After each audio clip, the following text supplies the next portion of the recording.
Hello everybody, JEE preparation 2024 సక్సెస్ఫుల్గా సాగుతోంది అనుకుంటున్నాను. ఎలాంటి పరిస్థితుల్లోనూ నెగిటివ్ థింకింగ్కి వెళ్ళకండి. మీ ప్రిపరేషన్లో మీకు హెల్ప్ చేయడానికి మెగా ఫార్ములా రివిజన్కి బదులు నేనేం చేస్తాను అంటే చాలా షార్ట్ పీరియడ్ ఆఫ్ టైంలో quick revision of all the chapters. So ఈ వీడియో ఎస్పెషల్లీ మీరు ఎప్పుడు వినాలి అంటే కనుక మీరు భోజనం చేస్తున్నప్పుడు కానీ లేదంటే రిలాక్సేషన్ టైంలో అలా కళ్ళు మూసుకుని కానీ మీరు ఈ వీడియోని చూడొచ్చు. లేదా హ్యాపీగా నిద్రపోవడానికి ముందు జస్ట్ ఈ వీడియోని ఆన్ చేసి నా వాయిస్ వింటూ అలా అలా ఫార్ములాని మెమరైజ్ చేసుకుంటూ కూడా మీరు అలా నిద్రలోకి వెళ్ళిపోవచ్చు. ఇంత ఈజీగా ఉండేలాగా ఫుల్ ఫార్ములా రివిజన్ అనేది ఈ వీడియోలో చేయడం జరుగుతుంది. ఇలా every chapter within 15 to 20 minutes cover అయిపోయేలాగా ఫుల్ ఫార్ములా రివిజన్, అది కూడా కాన్సెప్ట్తో పాటు కవర్ అయ్యేలాగా, అంటే ప్రాబ్లమ్స్ చేయడానికి హెల్ప్ అయ్యేలాగా జస్ట్ ఫార్ములా రివిజన్ కావాలి అనుకునే వాళ్ళకి ఈ వీడియో హెల్ప్ అవుతుంది. So let us quickly start. ఇంకా టైం వేస్ట్ చేయొద్దు. ఈరోజు ఇప్పుడు నేను వేవ్స్ లెసన్తో స్టార్ట్ చేస్తున్నాను. సో వేవ్స్ అనేది మనకి యాక్చువల్గా వేవ్స్లో ఒక big important chunk Doppler effect remove అయిపోయింది, డిలీట్ అయిపోయింది. సో ఇప్పుడు వేవ్స్లో నుంచి క్వశ్చన్స్ ఎక్కువగా ఎక్కడి నుంచి ఎక్స్పెక్ట్ చేయొచ్చు? Wave equation first part of the lesson కానీ, లేదు అంటే స్టేషనరీ వేవ్స్ మీకు తెలుసు స్ట్రింగ్స్ పైప్స్లో ఉంటాయి. కాకపోతే బీట్స్ నుంచి ఈసారి ఎక్కువ క్వశ్చన్స్ రావచ్చు. లాస్ట్ ఇయర్ వరకు బీట్స్లో నుంచి పెద్దగా క్వశ్చన్స్ రాలేదు, కానీ ఈ ఇయర్ డాప్లర్ ఎఫెక్ట్ రిమూవ్ అయిపోవడం వల్ల మేబీ బీట్స్కి ఎక్కువ ఇంపార్టెన్స్ ఇవ్వచ్చు. బీట్స్లో చాలా ఈజీగా ప్రాబ్లమ్స్ ఎలా చేయాలి ఆల్రెడీ మనం చెప్పుకున్నాము, ఒకసారి డిస్కస్ చేసుకుందాం. సరే, starting with wave equation. Yes, highest value wave ఈక్వేషన్కి ఇవ్వండి, బికాజ్ బీట్స్ కన్నా ఎక్కువ ప్రాబబిలిటీ వేవ్ ఈక్వేషన్కి ఉంటుంది. మనందరికీ తెలుసు wave equation represented by y is equal to a sin omega t minus kx. Minus or plus అనేది డైరెక్షన్ ఆఫ్ వేవ్ ప్రాపగేషన్ని decide చేస్తుంది. మైనస్ kx ఉంటే wave is travelling along positive x direction, plus kx ఉంటే wave is travelling along negative x direction. ఇందులో ఒక్కొక్క point చాలా important అమ్మ. y అనేది పార్టికల్ డిస్ప్లేస్మెంట్ని రిప్రజెంట్ చేస్తుంది, x అనేది వేవ్ యొక్క డిస్ప్లేస్మెంట్ని రిప్రజెంట్ చేస్తుంది. టీ టైం తర్వాత పార్టికల్ ఎక్కడుంది y రిప్రజెంట్ చేస్తుంది. అదే టీ టైం తర్వాత వేవ్ ఎక్కడుంది x రిప్రజెంట్ చేస్తుంది. ఒమేగా ఏ అనేది amplitude of the wave. Omega అనగానే టక్ మన మైండ్లోకి రావాలి 2π/t లేదా 2πf. టీ అనేది టైం పీరియడ్, ఎఫ్ అనేది ఫ్రీక్వెన్సీ, అండ్ కే అనేదాన్ని వేవ్ నెంబర్ లేదా వేవ్ కాన్స్టెంట్ అంటారు. వేవ్ మారినంత వరకు కే వాల్యూ మారదు. కే వాల్యూ వేవ్ మారినంత వరకు మారదమ్మా. సో కేకి బేసిక్ ఫార్ములా 2π/λ. అండ్ ఇది ఎక్కువగా మనకి క్వశ్చన్స్లో బాగా యూజ్ చేస్తాము. Relation between velocity, wave angular frequency, wave number, ఈ మూడింటికి రిలేషన్. సో మనకి దీని మీద కంపారిజన్ బేస్డ్ క్వశ్చన్స్ వస్తాయమ్మా. For example y is equal to 0.5 sin 100πt minus some 0.5x. Comparison based. So K value ఎంత? 0.5.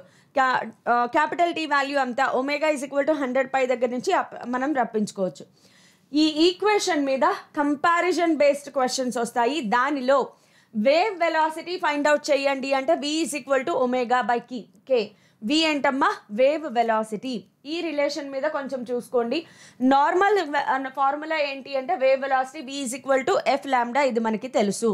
ఓకే, సో ఇందులో మళ్ళీ omega T plus or minus K X plus or minus ఫైవ్ని phase of the wave అంటారు. Because phase of the వేవ్ని identify చేయడం కూడా రావాలి. చాలా చిన్న క్వశ్చన్స్ అమ్మ. ఎక్కువ విపరీతమైన లాజికల్ థింకింగ్ కాకుండా బేసిక్స్ నేర్చుకోండి, చాలా ఇంపార్టెంట్. సరే, omega T plus or minus KX already చెప్పుకున్నాము. మరి ప్లస్ ఆర్ మైనస్ ఫైవ్ని ఏమంటారు? ఇనీషియల్ ఫేజ్ యాంగిల్ అంటారు, లేదా ఎపోక్ అని కూడా అంటారు. ఇనీషియల్ ఫేజ్ యాంగిల్ లేదా ఎపోక్ అంటారు. సో 5 అనేది ప్లస్ అయితే ఎలా ఉంటుంది, మైనస్ అయితే వేవ్ ఎలా ఉంటుంది? ప్లస్ అయితే వేవ్ ముందుగానే స్టార్ట్ అవుతుంది, మైనస్ అయితే వేవ్ లేట్గా స్టార్ట్ అవుతుంది. ఈ డయాగ్రామ్స్ గుర్తుపెట్టుకోండి.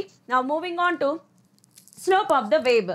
సో ఇందులో స్లోప్ ఆఫ్ ద వేవ్కి పార్టికల్ వెలాసిటీకి రిలేషన్ అడుగుతారు. So slope of the wave అంటే dy/dx. ఎప్పుడు కూడా స్లోప్ అంటే change in quantity on y axis by change in quantity on x axis. So slope of the wave అంటే మనకి ఇచ్చిన ఈ వేవ్ ఈక్వేషన్ని xతో డిఫరెన్షియేట్ చేస్తాము. So -ka cos omega t minus kx వస్తుంది. వెలాసిటీ అంటే ఏంటి? With respect to time differentiate చేయాలి. స్లోప్ అంటే with respect to X differentiate చేయాలి, వెలాసిటీ అంటే with respect to time differentiate చేయాలి. సో సేమ్ ఈ ఈక్వేషన్ని టైంతో డిఫరెన్షియేట్ చేసినప్పుడు మీకు ఈ ఈక్వేషన్ వస్తుంది, -ω/k into slope of the wave. So velocity of particle is equal to -ω/k into slope of the wave. ω/k అంటే నథింగ్ బట్ వేవ్ వెలాసిటీ. ఈ రెండిట్లో ఏదైనా గుర్తుపెట్టుకోండి, but yes very important, because దీనిని బేస్ చేసుకుని మీకు questions ఎలా అడుగుతారు అంటే మీకు ఒక ఈక్వేషన్ ఇస్తారు, గివెన్ ఈక్వేషన్ వేవ్ని రిప్రజెంట్ చేస్తుందా లేదా, ట్రాన్స్వర్స్ వేవ్ని రిప్రజెంట్ చేస్తుందా లేదా అని అడుగుతారు. సో ఒక వేవ్ ట్రాన్స్వర్స్ వేవ్ని రిప్రజెంట్ చెయ్యాలి అంటే ఇది ఏదైతే ఉందో ఈ ఈక్వేషన్ని సాటిస్ఫై చేయాలి. సో మీకు ఇచ్చిన ఈక్వేషన్ ఏం చేస్తారు, ఒకసారి dy/dx చేస్తారు, రెండోసారి dy/dt చేస్తారు. ఆ రెండింటి ఎలా రిలేట్ అవ్వాలమ్మా, ఇలా రిలేట్ అవ్వాలి. సో dy/dx ఒకసారి x రెస్పెక్ట్, ఒకసారి t రెస్పెక్ట్, 2 సార్లు డిఫరెన్షియేట్ చేసినప్పుడు ఈ రిలేషన్ ఒబే అయితే it represents transverse wave, obey అవ్వకపోతే వేవ్ని రిప్రజెంట్ చేయదు. నెక్స్ట్ నేను ఇక్కడ మీకు ఆల్రెడీ కొన్ని మోడల్స్ రాసి పెట్టాను. మీకు ఇచ్చిన ఈక్వేషన్ కనుక ఈ మోడల్లో కనుక ఉంటే ఇవన్నీ కొంచెం మెమరైజ్ చేసుకుని వెళ్ళండి. ఈ మోడల్లో ఉంటే it represents a travelling wave. అలా కాకుండా మీరు అబ్జర్వ్ చేయాల్సింది ఏంటంటే ఇక్కడ టైం కానీ ఎక్స్ కానీ స్క్వేర్లు ఉండవు. Omega is given as function of time, K is given as function of X, అలాగే ఉంటుంది అంతే. కానీ ఇక్కడ చూడండి x², v², √x. సో ఇలా కనుక ఉంటే they do not represent the progressive wave or transverse వేవ్ని ఇవి రిప్రజెంట్ చేయవు. కొంచెం మెమరైజ్ చేసుకుని వెళ్తే ఈజీగా చూడగానే ఐడెంటిఫై చేయొచ్చు. మీరు ఇదంతా చేయలేకుండా ఇవి ఎక్కువ స్టాండర్డ్ ఇవే మోడల్స్ వస్తాయి. సో ఇవి చూడడం ఐడెంటిఫై చేస్తే ఇట్ రిప్రజెంట్స్ అ వేవ్ అనేది మీకు తెలిసిపోతుంది. Next yes, relation between phase difference and path difference, అలాగే phase difference and time. So this is relation between phase difference and time, this is relation between phase difference and path difference. ∆φ is equal to 2π/t into ∆t, ఇది time period. ∆φ is equal to 2π/λ into ∆x. ∆x path difference, ∆φ phase difference. And intensity of wave ఒకటి మనం discuss చేసుకోవాలి. So intensity of వేవ్కి formula మగ్గప్ చేసేయండి, ½ ρVa² ω². I is equal to ½ ρVa² ω². Rho density of the medium, V velocity of the wave, A ఇది amplitude, omega angular frequency. Omega ప్లేస్లో 2π/t రాయొచ్చు. దీనిలో most important conclusion ఏంటి అంటే ఇక్కడి నుంచే మనకు తెలుస్తుంది intensity of a wave is directly proportional to square of the amplitude. Very important formula. So అదే ఇంటెన్సిటీకి ఇంకా వేరే ఏవైనా ఫార్ములే ఉన్నాయా అంటే yes, intensity is equal to power by area. Area ప్లేస్లో 4πr² రాసుకోవచ్చు ఒకవేళ నువ్వు కన్సిడర్ చేసిన బాడీ స్పియర్ అయితే కనుక. సో ఇక్కడి నుంచే మనకి intensity is proportional to a² వస్తుంది. అలాగే a1 + a2 రెండు వేవ్స్ ఒకదాని మీద ఒకటి సూపర్ పోజ్ అయినప్పుడు y1 + y2 is equal to A నెట్కి ఫార్ములా, ఐ నెట్కి ఫార్ములా వేవ్ ఆప్టిక్స్లో మనం నేర్చుకున్నాము. సో మళ్ళీ నేర్చుకుందాము, బట్ ఒక వరుసలో వెళ్ళిపోదాము. సో ఇక్కడ నుంచి మనము ట్రాన్స్వర్స్ వేవ్స్ గురించి మాట్లాడుకుంటాం. So speed of a transverse waves in స్ట్రింగ్స్తో స్టార్ట్ అవుతుంది. స్ట్రింగ్స్లో speed of transverse wave tension మీద అలాగే something called linear mass density మీద డిపెండ్ అవుతుంది. V is equal to √T/μ. T tension in the string, mu linear mass density లేదా mass per unit length, పేరు ఏది రాసినా పర్లేదు. మ్యూ ఫార్ములా m/l కూడా గుర్తుపెట్టుకోవాలి, బికాస్ డైరెక్ట్గా మ్యూ వాల్యూ ఇవ్వాలని లేదు. మాస్ బై లెంత్ చేస్తే మీకు మ్యూ వాల్యూ వస్తుంది. సో అదే మ్యూని ఇంకా కన్వర్ట్ చేసుకోవచ్చా? ఎస్, మాస్ ప్లేస్లో డెన్సిటీ ఇంటూ వాల్యూమ్ రాయండి. వాల్యూమ్ని ఎప్పుడు కూడా ఏరియా ఇంటూ లెంత్గా రాసుకోవడం అలవాటు చేసుకోవాలి. సో ఇలా రాసుకుంటే మీకు ఇదే మ్యూ ప్లేస్లో a ఇంటూ ρ వస్తుంది. అలాగే in terms of Young's modulus కూడా టెన్షన్ ఇన్ ద స్ట్రింగ్ అంటే నథింగ్ బట్ ఫోర్స్. స్ట్రింగ్లో టెన్షన్ అంటే నథింగ్ బట్ ఫోర్స్. సో మనకి తెలుసు y is equal to FL/A into ∆L. అక్కడి నుంచి F is equal to YA∆L/L. So దాన్ని ఇక్కడ సబ్స్టిట్యూట్ చేస్తే L క్యాన్సిల్ అయిపోతుంది కాబట్టి y∝∆θ/d. ఇది ఎక్కడి నుంచి అంటే ఎస్, ఇది F is equal to YA∝∆θ. ఇది కూడా రాయొచ్చు. ఇదేంటి అంటే థర్మల్ స్ట్రెస్. మనకి thermal stress formula F is equal to YA∝∆θ. Force అంటే టెన్షన్ కాబట్టి అది నేను ఇక్కడ రాశాను. అదేంటి మేడం ఇందాక చెప్పింది రాయకూడదు అంటే అది కూడా రాయొచ్చు, గివెన్ ఇన్ఫర్మేషన్ బట్టి రాయండి అమ్మా. Next velocity of wave pulse, ఇది చాలాసార్లు రిపీటెడ్ అమ్మ మోడల్, కొంచెం చూసుకోండి. ఎవ్రీ ఇయర్ ఏదో ఒక షిఫ్ట్లో దీని గురించి మనకి క్వశ్చన్ అడగడం జరుగుతుంది. ఒక రోప్ ఉంది, ఆ రోప్ కింద నుంచి ఒక వేవ్ పల్స్ స్టార్ట్ అయింది. ఆ వేవ్ పల్స్ కింద నుంచి ఎక్స్ డిస్టెన్స్లో ఉన్నప్పుడు సరిగ్గా ఈ ప్లేస్లో దాని వెలాసిటీ ఎంత, అలాగే ఎక్స్ డిస్టెన్స్ ట్రావెల్ అవ్వడానికి ఎంత టైం పట్టింది, ఈ క్వశ్చన్ అడుగుతారు. So v is equal to root gx direct formula, t is equal to 2√L/g. Question ఏంటమ్మా, ఒక వేవ్ పల్స్ ఒక స్ట్రింగ్లో కింద నుంచి ఎక్స్ డిస్టెన్స్ వెళ్ళింది, ఆ ఎక్స్ డిస్టెన్స్ వెళ్ళిన తర్వాత దాని వెలాసిటీ ఎంత, ఇలాంటి క్వశ్చన్స్ ఉంటాయి. నెక్స్ట్ వెలాసిటీ ఆఫ్ లాంగిట్యూడినల్ వేవ్స్లోకి వచ్చేద్దాం. ఇప్పటిదాకా మనం డిస్కస్ చేసుకున్నది ఏంటి, ట్రాన్స్వర్స్ వేవ్స్. లాంగిట్యూడినల్ వేవ్స్కి వచ్చేటప్పటికి ఇన్ లాంగిట్యూడినల్ వేవ్స్ ఆ వెలాసిటీ దేని మీద డిపెండ్ అవుతుంది అంటే ఆ మీడియం యొక్క మాడ్యులస్ ఆఫ్ ఎలాస్టిసిటీ అలాగే డెన్సిటీ, మీడియం యొక్క మాడ్యులస్ ఆఫ్ ఎలాస్టిసిటీ డెన్సిటీ మీద డిపెండ్ అవుతుంది. సో ఇలా ఇన్వర్స్లీ √E/ρ. అయితే న్యూటన్ ఏం ప్రూవ్ చేశాడు అంటే కనుక ఇది జనరల్ ఫార్ములా అమ్మ, ఇది వచ్చేసి వెరీ జనరల్ ఫార్ములా. ఇన్ సాలిడ్స్కి వచ్చేటప్పటికి సాలిడ్స్ విషయంలో ఇది ఏమవుతుంది అంటే v is equal to √Y/ρ, Young's modulus కదా, మాడ్యులస్ ఆఫ్ ఎలాస్టిసిటీ సాలిడ్స్లోకి వచ్చేటప్పటికి y/ρ. అదే లిక్విడ్స్లోకి వచ్చేటప్పటికి మాత్రం √B/ρ, కానీ b ప్లేస్లో p రాస్తారు. తర్వాత న్యూటన్ యాక్చువల్గా ఏం చెప్పాడంటే √P/ρ అని చెప్పారు, కానీ అలా చేస్తే ఎయిర్లో వెలాసిటీ ఆఫ్ స్పీడ్ కరెక్ట్గా రాలేదు కాబట్టి లాప్లాస్ కరెక్షన్ చేసి ఇచ్చిన ఈక్వేషన్ ఇది గ్యాసెస్లో. సో ఇది ఎవరిచ్చారమ్మా మనకి, సో కరెక్టెడ్ వన్ అనమాట. So √P/ρ. న్యూటన్ ఏం చెప్పాడు అంటే ఓన్లీ P/ρ చెప్పారు, కానీ అది రాంగ్ అని ప్రూవ్ అయింది. సో మీరు రాంగ్ ఎలాగో గుర్తుపెట్టుకోకర్లేదు, ఇది గుర్తుపెట్టుకోండి, v is equal to √P/ρ. Gamma ఏంటి మళ్ళీ మన same Cp/Cv, gamma same Cp/Cv, p pressure, ρ density of the medium. Next loudness అనే ఒక చిన్న కాన్సెప్ట్ చూడండి అమ్మ, ఫార్ములా మెమరైజ్ చేసుకుని వెళ్ళండి, ఏం అవసరం లేదు. దీంట్లో జస్ట్ మెమరీ బేస్డ్ క్వశ్చన్స్ వస్తాయి. లౌడ్నెస్, మనం వినే సౌండ్ యొక్క లౌడ్నెస్ దేని మీద డిపెండ్ అవుతుంది అంటే యూజువల్గా లౌడ్నెస్ అనేది యాంప్లిట్యూడ్ మీద డిపెండ్ అవుతుంది. లౌడ్నెస్ యాంప్లిట్యూడ్ మీద డిపెండ్ అవుతుంది. సో ఆ లౌడ్నెస్ని డెసిబెల్స్లో మెజర్ చేస్తారు. ఆ లౌడ్నెస్ యొక్క coefficient beta is equal to 10 log I/I0 base 10. Okay, I0 standard value 10⁻⁻12 Watt/m². I0 అనేది స్టాండర్డ్ వాల్యూ.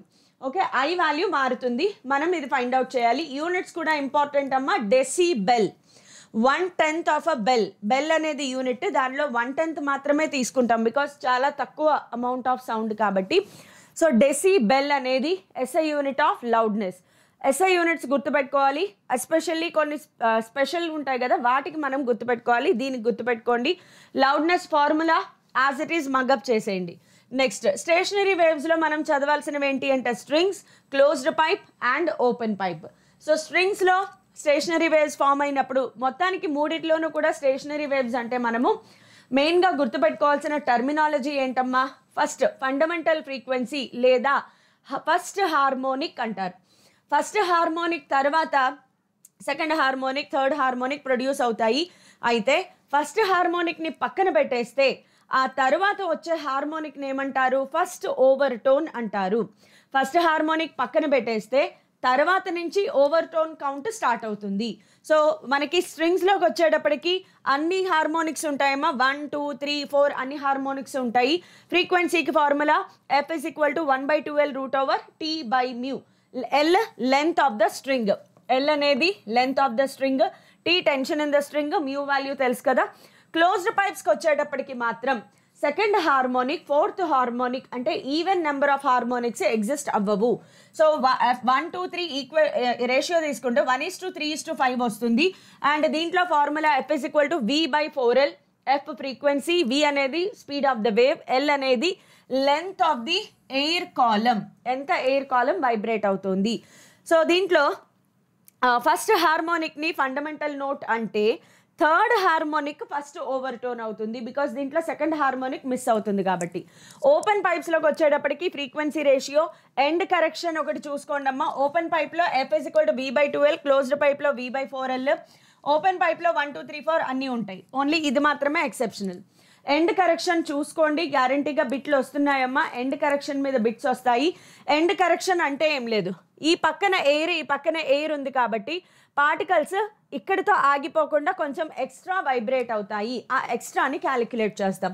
క్లోజ్డ్ పైప్లో ఒక సైడ్, ఓపెన్ పైప్లో 2 సైడ్లు ఎక్స్ట్రాగా వెళ్తుంది కాబట్టి క్లోజ్డ్ పైప్ కరెక్షన్లో correct formula L' = L+E.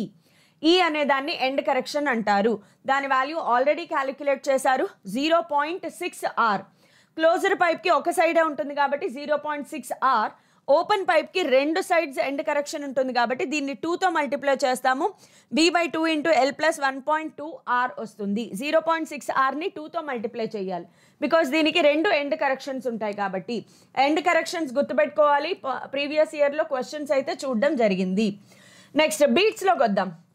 Beats దగ్గర నుంచి ఏం జరుగుతుంది? బీట్స్ అనే ఫినామినా అంటే ఏం లేదమ్మా, 2 వేవ్స్ ఒకదాని మీద ఒకటి సూపర్ పోజ్ అవుతాయి. అలా సూపర్ పోజ్ అయ్యేటప్పుడు బీట్స్ అనేవి ఏంటి, లౌడ్ వాయిస్, ఫీబుల్ వాయిస్ వినిపిస్తుంది కదా మనకి. సో అలా వినిపించాలి అంటే 2 వేవ్స్ మధ్యలో స్లైట్ ఫ్రీక్వెన్సీ డిఫరెన్స్ ఉండాలి, చాలా తక్కువ ఫ్రీక్వెన్సీ డిఫరెన్స్ ఉండాలి. బీట్స్ అక్కర్ అవ్వడానికి కండిషన్ ఏంటి? 2 waves with very slight difference in frequency moving in same medium in same direction superimpose on each other. Slight frequency difference ఉండాలి, ఒకే మీడియంలో ఒకే డైరెక్షన్లో వెళ్తూ ఒకదాని మీద ఒకటి ఓవర్లాప్ అయినప్పుడు బీట్స్ ఫినామినా జరుగుతుంది. Beat frequency formula ΔF = F1 difference F2. ఏది పెద్దదైతే దాంట్లో చిన్న సబ్ట్రాక్ట్ చేయొచ్చు, నెగిటివ్ అవసరం లేదు. అలాగే ఇక్కడ F ప్లేస్లో మనకి తెలుసు V = F λ కదా. F = V/λ. Speed of the wave మీడియంలో మారదు. So V × 1/λ1 - 1/λ2. ఈ 2 ఫార్ములా నేర్చుకోండి. అయితే బీట్స్ ప్రాబ్లమ్స్ చేయడానికి ఒక స్పెషల్ టెక్నిక్ ఉంటుంది.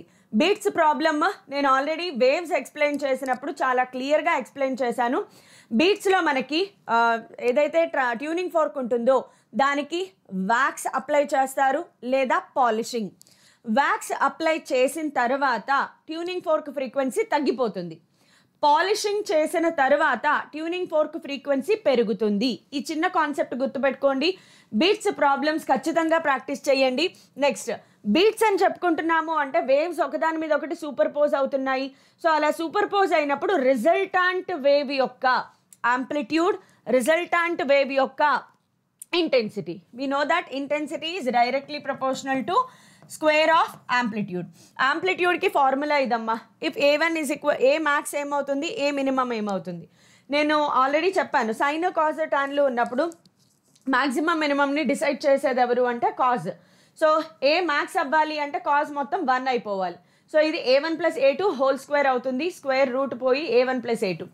A minimum కాజ్ ఇది మైనస్ అవ్వాలి, A1² + A2² -2A1A2. So A1 - A2 whole square. So A1 - A2 మిగులుతుంది. ఎప్పుడైతే మనకి A వచ్చిందో I రాసుకోవచ్చు. I is directly proportional to A². 2 వైపులా స్క్వేర్ చేయండి. I0 = I1 + I2 + 2√I1 I2 cos ΔΦ. So just వీటికి రూట్లు పెట్టుకుంటూ వేసేయడమే. Imax/Iminimum ఫైండ్ అవుట్ చేయండి, చాలా చాలా ఇంపార్టెంట్. అలాగే నేను వేవ్ ఆప్టిక్స్ లెసన్ చెప్పేటప్పుడు వీటిలో చాలా ప్రాబ్లమ్స్ చెప్పాను. అలాగే వీటికి షార్ట్ కట్ మెథడ్ కూడా చెప్పాను. వేవ్ ఆప్టిక్స్లో Imax - Iminimum /Imax + Iminimum, దీనికి నేను షార్ట్ కట్ ఫార్ములా కూడా చెప్పాను. అవన్నీ ప్రాక్టీస్ చేయండి. సో మళ్ళీ వేవ్ ఆప్టిక్స్లో షార్ట్ కట్ ఫార్ములా ఒకసారి మళ్ళీ డిస్కస్ చేస్తాను కాబట్టి don't worry about it. So this is all about waves lesson. So next ఇందులో మనకి డాప్లర్ ఎఫెక్ట్ అనేది తీసేయడం జరిగింది కాబట్టి డాప్లర్ ఎఫెక్ట్ అసలు ప్రిపేర్ అవ్వద్దు. సో వేవ్స్ లెసన్లో మీరు ఎక్కువగా కాన్సన్ట్రేట్ చేయాల్సింది మాత్రం వేవ్ ఈక్వేషన్, అలాగే మూడిట్లో నుంచి ఏదో ఒక పాయింట్ వస్తుంది కాబట్టి 3 ప్రిపేర్ అవ్వండి. Thank you all. Meet you all in next class with another chapter. Bye everybody.